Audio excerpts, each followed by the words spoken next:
ہمارے ہاں انسان چونکہ انسانوں سے مل کے زندگی گزارتا ہے، اور اللہ تعالیٰ نے انسانوں کو درجوں کے تعلق سے فضیلت بھی عطا فرمائی ہے۔ کسی کو بیٹا بنایا ہے تو کسی کو باپ بنایا ہے،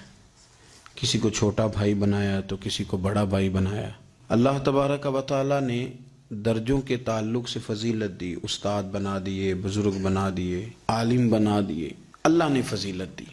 ایک فضیلت وہ ہے جو اللہ نے دی، اور کچھ خیال لوگوں کا اپنا ہے کہ مجھے فضیلت ملنی چاہیے، میرا اعزاز ہونا چاہیے۔ اس میں پھر یہ ہوتا ہے کہ ایک تو انسان اس ارادے کی بنیاد پر کمزور ہو جاتا ہے،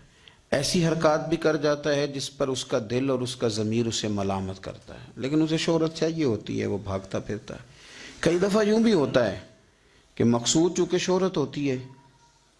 مقصود چونکہ دنیا داری ہوتی ہے، تو پھر دوسروں کو تکلیف دیتا ہے، وہ زبردستی عزت مانگنا، لوگوں کو تکلیف میں مبتلا کرنا، اور خیال کرنا۔ مطلب دو قسم کے داماد ہوتے ہیں، ایک داماد وہ ہوتا ہے جس کے بارے میں پتہ ہوتا ہے کہ پھڈا بہت زیادہ ڈالتا ہے،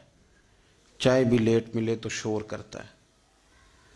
تب وہ سسر جو ہے وہ اپنے بچوں کو اگر کسی موقع پر اس صاحب نے آنا ہو تو بٹھا کر کے پہلے کہہ دیتے ہیں کہ مہربانی کرنا اس شریر کا ذرا خیال رکھنا، 2 دن گزر جائیں بیاہ کے یا کسی اور تقریب کے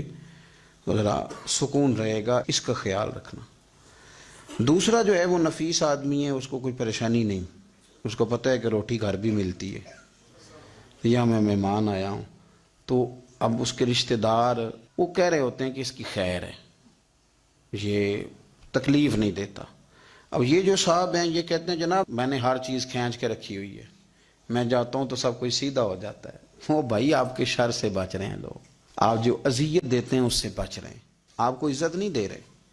عزت تو وہ دوسرے کو مل رہی ہے جس کے بارے میں کہا جا رہا ہے کہ یہ اچھا آدمی ہے، یہ تکلیف نہیں دے رہا۔ تو ہم نے عزت کے حصول کے لیے، شہرت کے حصول کے لیے، اپنا آپ دکھانے کے لیے اپنے آپ کو کمزور کرنا شروع کر دیا۔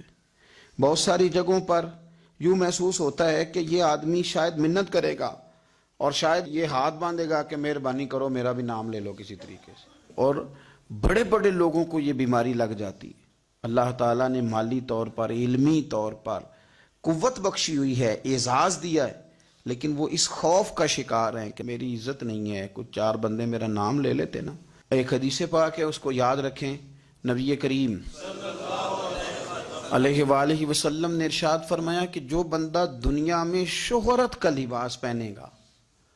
اللہ تعالیٰ اسے ذلت کا لباس پہنا دے گا۔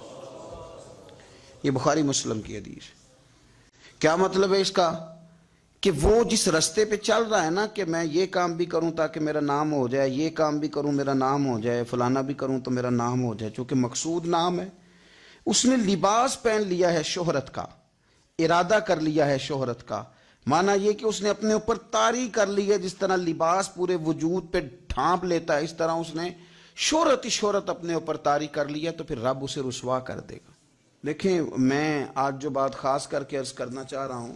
میں یہ سمجھتا ہوں کہ اس میں زیادہ دینداروں کو ضرورت ہوتی ہے بچنے کی۔ ایک بندہ اس نے حج کیا ہی نہیں تو اس نے حفاظت کیا کرنی، لیکن جس نے حج کیا ہے اس نے اپنے حج کی حفاظت بھی کرنی۔ ایک صاحب یہ ہیں کہ جنہوں نے دین کا نام لیا ہی نہیں، اور ایک وہ صاحب ہیں جنہوں نے یہ کہا ہے کہ میں باشرہ ہوں، میں امامے والا ہوں، میں داڑھی والا ہوں، میں کرتے والا ہوں، میں فلاں صاحب ہوں۔ تو آپ بجائے اس کے کہ بغیر داڑھی والے پر طنز کر رہے ہیں، آپ نے اپنے آپ کو محفوظ کرنا ہے، ان چیزوں کی آپ نے حفاظت کرنی۔ دیندار لوگوں کی تو اب ساری چیزیں اس طرح ہائی لائٹ ہونے لگی ہیں، دکھاوا ہونے لگا، یعنی دعا مانگ رہے ہیں تو فوٹو الگ ہے، نماز پڑھ رہے ہیں تو فوٹو الگ ہے، یعنی آنسو کسی شخص کے آ گئے، کسی شیخ کے، کسی پیر صاحب کے، تو وہ آنسوؤں پر فوکس کر کے لوگوں نے اس کو بھی بیچا میڈیا پہ، فلانا آدمی رو پڑا، فلانے آدمی نے رلا دیا۔ یہ تو اللہ کے ساتھ رشتہ ہے بندے کا، اب اس کو بھی فار سیل کریں گے، اس کو بھی۔ حضرت عمر فاروق رضی اللہ تعالیٰ عنہ مسجد میں تشریف لائے تو ایک صاحب بیٹھ کر بڑے زور سے رو رہے تھے، لوگوں کے بیچ اللہ کو منا رہے تھے، درد کی بات کر رہے تھے، سوز کی بات کر رہے تھے، اللہ معاف کر دے، اور تڑپ رہے تھے، اور مجمع بڑا تھا اور ہر آدمی پلٹ پلٹ کے انہی کی جانب دیکھتا تھا۔ تو سیدنا فاروق اعظم رضی اللہ تعالیٰ عنہ نے آج جلال نہیں فرمایا، آج پیار فرمایا، اس کے قریب گئے، جب وہ فارغ ہو گیا اس کو تھپکی دی، فرمانے لگے یہ جو تم نے لوگوں کے بیچ بیٹھ کے کیا ہے نا، اور تیری داڑھی آنسوؤں سے بھر گئی ہے، یہ 2 قطرے آنسوؤں کے تو اکیلے میں بیٹھ کے بہا دیتا تو رب تیرے اوپر خاص رحمت کا نزول فرما دے۔ کچھ ضروری ہے کہ یہاں جو ہے تو نے بتانا ہے کہ میں بڑا مطلب عاشق رسول ہوں اور میں نے جناب بڑے آنسو بہائے ہیں نعت شریف پہ؟ آ جائے، رونا تو آ گیا، کنٹرول نہیں ہے، وہ تو آ گیا۔ اور اب تو باقاعدہ پریکٹس کی جاتی ہے کہ پڑھنے والے نے بھی رونا ہے اور سننے والے نے بھی رونا ہے۔ نہ کریں یہ کام۔ اگر آپ کا مزاج دکھاوے کا بن جائے گا، آپ کی طبیعت دکھاوے کی بن جائے گی، ذہن دکھاوے کا بن جائے گا،